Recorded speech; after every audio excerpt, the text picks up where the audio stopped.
आर्थिक रणनीतिकारों ने साझा किया है कि अडानी पावर ने बांग्लादेश पावर डेवलपमेंट बोर्ड को साफ कर दिया है कि 112.7 मिलियन डॉलर का बकाया अब बर्दाश्त सीमा से बाहर है।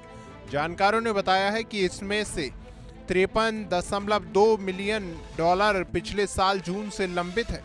विशेषज्ञों ने रेखांकित किया है कि झारखंड के गोड्डा प्लांट से होने वाली इस सप्लाई से बांग्लादेश की कुल बिजली जरूरत का लगभग 10 से 15% हिस्सा पूरा करती है।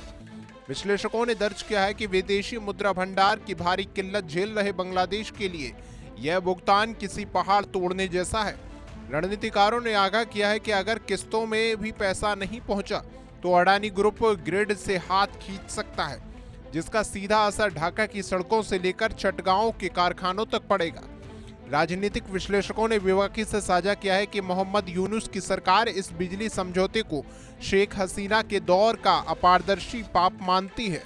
जानकारों ने बताया कि बांग्लादेश ने इस समझौते की कानूनी समीक्षा के लिए लंदन की एक दिग्गज लॉ फर्म को नियुक्त किया है और मामला सिंगापुर इंटरनेशनल ऑर्बिट्रेशन सेंटर तक पहुंच सकता है।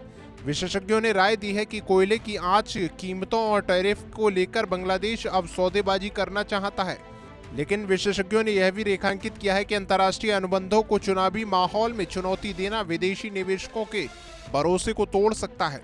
जानकारों ने सूचित किया है कि यह केवल पैसों की लड़ाई नहीं, बल्कि बांग्लादेश की नई सत्ता द्वारा पुरानी व्यवस्था को उखाड़ फेंकने की एक और कोशिश है।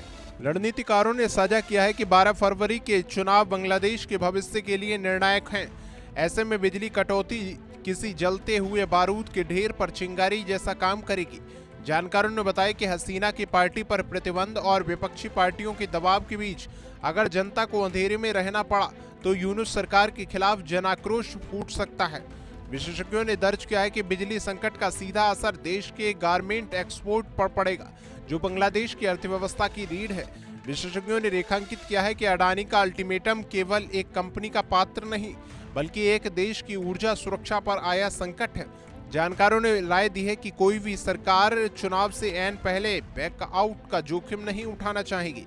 आर्थिक विश्लेषकों ने सूचित किया है कि बांग्लादेश का विदेशी मुद्रा संकट इतना गहरा है कि उसे रोजमर्रा की जरूरतों के आयात के लिए भी जूझना पड़ रहा है।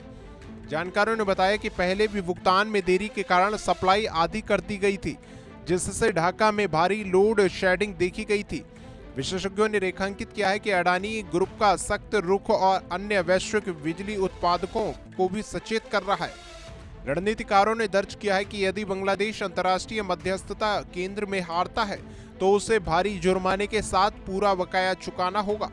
विश्लेषकों ने साझा किया है कि यह संकट दिखाता है कि कूटनीतिक संबंधों में खटास का सीधा असर व्यापारिक समझौते की मेज पर कितनी कड़वाहट घोल देता है। बांग्लादेश के लिए ये अग्नि परीक्षा का समय है। अडानी का 1000 करोड़ का हिसाब और यूनुस सरकार की कानूनी जिद ने 17 करोड़ की आबादी पिस रही है।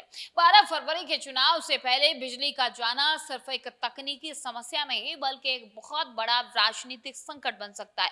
भारत की बदली हुई नीतियों ने अडानी को तो सुरक्षित कर दिया है, लेकिन ढाका के लिए अब राह बहुत संकरी है।